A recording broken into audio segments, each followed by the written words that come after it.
Mr. Albert, the last time you were here, we did an ECG because you felt like your heart was pounding and you also felt weak and dizzy. We discovered that you were in atrial fibrillation. How have you been feeling since then?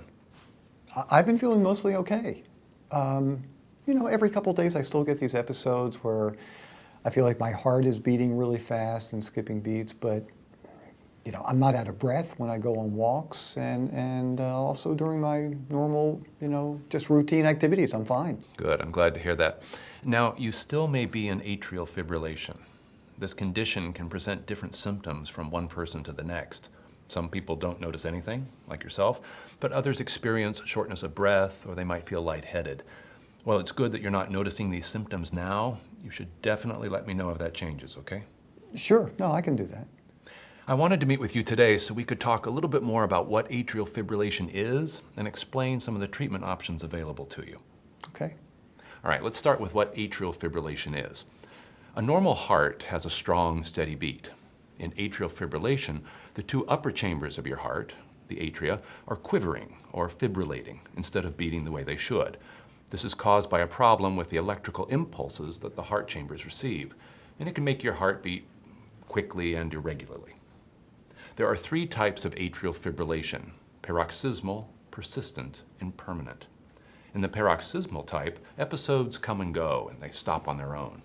In the persistent type, episodes last for more than a week and they don't stop on their own. And in the permanent type, patients stay in atrial fibrillation and the heart can't be brought back to a normal rhythm. Over time, persistent atrial fibrillation can become permanent.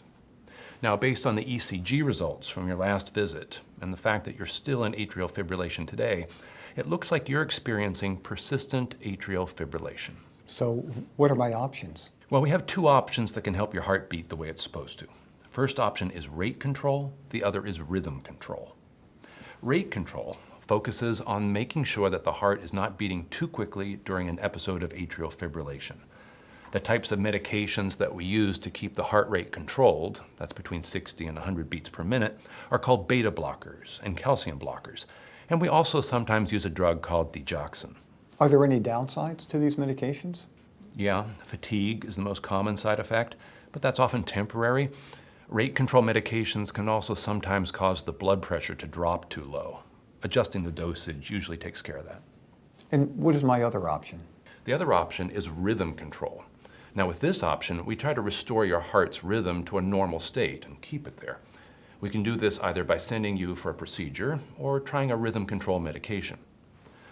Cardioversion is a common rhythm control procedure that involves delivering an electric shock to your heart, which is intended to restore your heart's normal rhythm.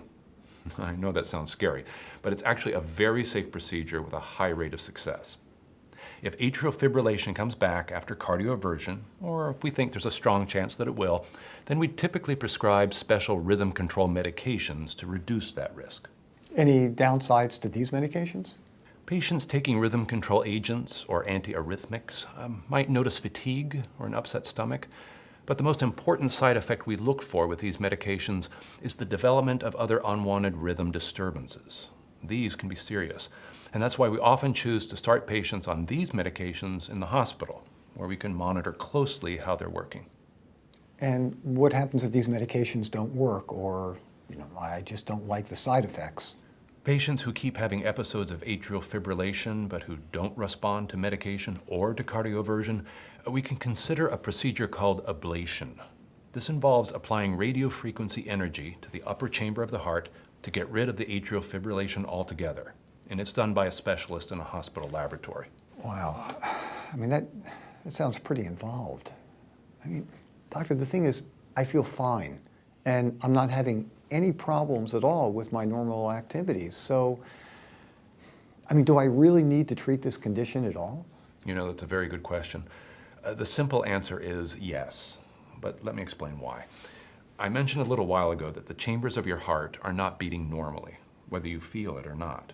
And because the upper chambers of your heart are beating so quickly and irregularly, they may not allow blood to flow efficiently, and that can cause blood clots to form. Blood clots that form in your heart can leave the heart and sometimes cause a stroke. So we really do need to treat your atrial fibrillation to make sure we minimize your risk of stroke. Right now, though, your symptoms are the most important thing for us to consider when we decide between a rate control and a rhythm control option. And our main goals will be to reduce your symptoms and therefore improve your quality of life. Okay, I understand this is serious, and I also understand my options. So let me think about it, and I'll let you know if I have any questions. That's fine. I know I give you a lot to take in. Go home, think about it, but we do need to get started on your treatment. The sooner we select a course of action, the better. Okay, thanks, Doc.